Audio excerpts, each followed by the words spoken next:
मर्यादा में नारी रहे तो उस घर में संपदा नहीं घटती। उस घर की संपदा को समाप्त नहीं किया जा सकता है।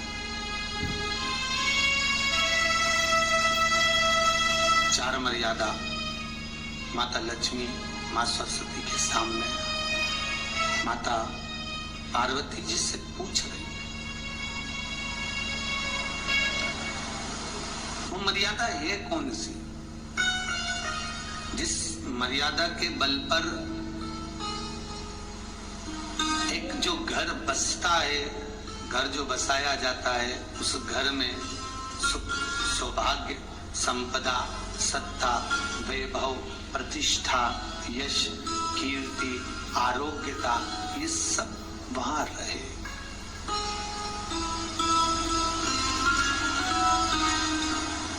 पहला, मां पार्वती ने माता लक्ष्मी को कहा, अतिथि देवो भव।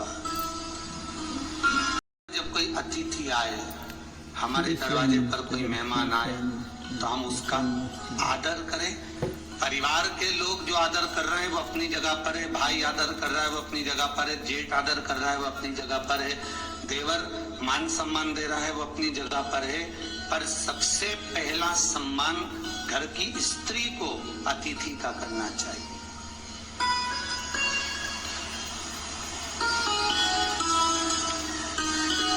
सास के मेहमान आ गए, पहचान वाले, बहुवन मालूम पड़े अपने कमरे में बैठी हुई है। मेहमानों ने आकर पूछ लिया, क्यों बहू नहीं दिख रही? बस आ रही होगी। सास गई, रसोई घर में से पानी लाकर पिला दिया। फिर मेहमानों ने पूछा, बहू नहीं दिख रही? बस आती होगी। 2 बार सास ने गिलास भी गिरा दिया कि एक आध तो आ जाओ रही ऊपर से, पर नहीं है।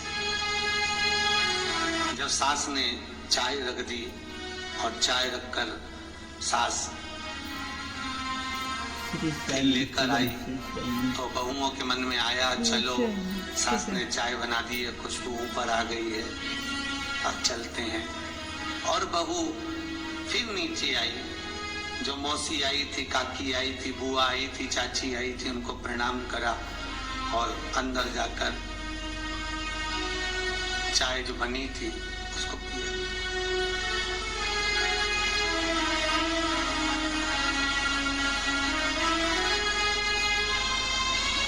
एक गरुड़ पुराण में लिखा है, 94 तरह के नरक में एक नरक है जो दरवाजे पर आए हुए अतिथि का सम्मान नहीं करता, उसको जल नहीं पिलाता, उसका मान सम्मान नहीं देता, उसका आतिथ्य नहीं देता, उसके लिए भी एक नरक रखा गया है।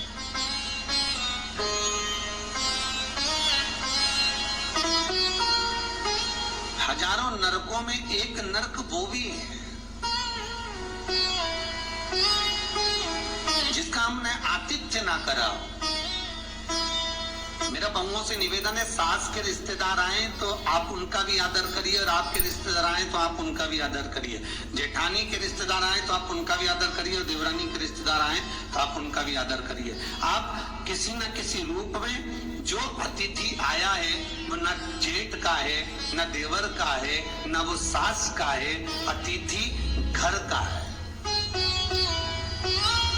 किसी एक व्यक्ति का अतिथि नहीं है।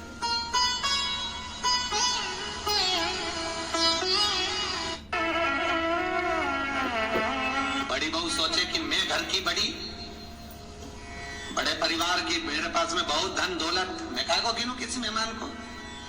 छोटी बहू सोचे मैं काय को गिनूं, मंजिली सोचे मैं काय को गिनूं, संजिली सोचे मैं काय को गिनूं।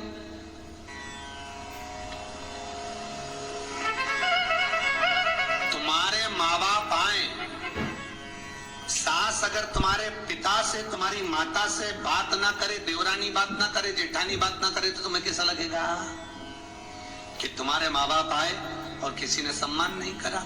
उसी तरह सास के रिश्तेदार आए, तुम सम्मान नहीं करोगी तो उसको कैसा लगेगा।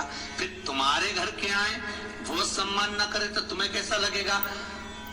आतिथ्य घर में कोई भी आए वो सबके लिए है। दूसरा क्रम बताया, घर के दरवाजे पर जो तुलसी का पौधा होता है, जीवन में सबसे पहले अगर दुख आता है, तकलीफ आती है, कष्ट आता है, बीमारी आती है, रोग आता है, कोई बड़ा घटना घटने वाली होती है, कोई बड़ा कष्ट आने वाला होता है,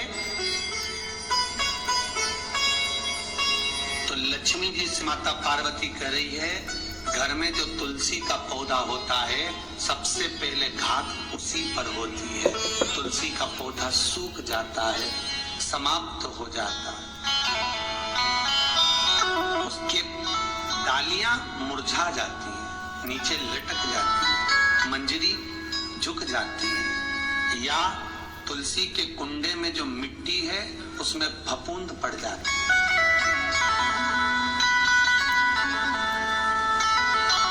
कितना सुंदर बात कही है महाराज। तुलसी के क्यारे में, पद्म पुराण, तुलसी के क्यारे में जो हम जल डालते हैं, वो जल हमने जब डाला और वो जल अगर नीचे गिर रहा है, उसका भी दोष वर्णन है महाराज, उसका भी दोष हमारे शास्त्रों में वर्णित किया गया। तुलसी के क्यारे में अगर जल डाल रहे हैं और वो जल जमीन पर बह रहा है, गिर रहा है, उसका भी दोष है। तुलसी के क्यारे में उतना ही जल दिया जाए जितनी मट्टी सोख ले, 2-4 8 बूंद पानी गिरे चल जाएगा। तुलसी के क्यारे में छिद्र रहता है, बूंद बूंद पानी टपक जाए वो चल जाएगा। के क्यारे में जो जल भरा, लोटा भर भर के डाल दिया और ऊपर से जो जल कुंडा भरा कर उलीच में से, अर्थात भराने के बाद जो नीचे गिर रहा है वो दोषपूर्ण है महाराज, उसकी दोष था।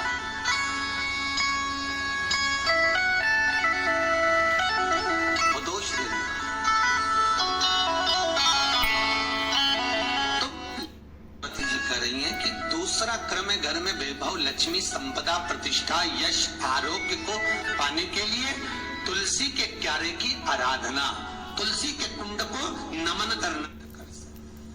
तीसरा क्रम कहा, घर में चाहे नल लगा हो, चाहे आरओ का प्लांट लगाओ, पानी का घर में छोटा छोटा आरओ प्लांट लगा लेता है, फिर भी घर के अंदर रसोई घर में एक छोटा सा मटका, मटका नहीं तो हंडा, हंडा नहीं तो बाल्टी, बाल्टी नहीं तो कलसा, पानी का भरा हुआ जो नारी रखती है, दूसरे दिन उस पानी को बाहर ढोल कर फिर वापस धोकर भर लेती है। मटका रोज धुलता है, हंडा रोज धुलता है, प्रतिदिन का जितना जल उस पात्र में रहता है, भरता है, ऐसे ही घर में संपदा भरती। 3 क्रम पता। चौथा, नारी के मस्तक पर जो चीर होता है, ये पूर्वज इसी चीर से कथा प्रारंभ हुई थी और वहीं पर पहुंच गई। लक्ष्मी पार्वती के संवाद पर चल रही है महाराज। मस्तक पर जो चीर होता है, मस्तक पर जो वस्त्र होता है, वो वस्त्र पूर्वजों का, पितरों का, कुल देवी देवताओं का आशीर्वाद।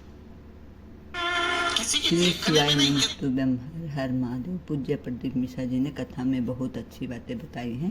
पूज्य प्रदीप मिश्रा जी ने बताया है कि अगर हमारे घर में कोई मेहमान आता है तो हमारा सबसे पहला फ़र्ज है कि उस मेहमान की हम आओ भगत करें, पानी चाय से भी। और ऐसा नहीं है कि मेहमान आए तो सब अलग अलग बैठ जाएं और सास काम करती रहे, ऐसा नहीं करना चाहिए। घर की बहुओं को चाहिए कि कोई भी मेहमान आया है तो उसके लिए चाय पानी का इंतज़ाम करे। पूज्य प्रदीप मिश्रा जी की कथा बहुत ही अच्छी और स्पेशल थी। अगर आपको पसंद आई तो लाइक, कमेंट और शेयर जरूर करें।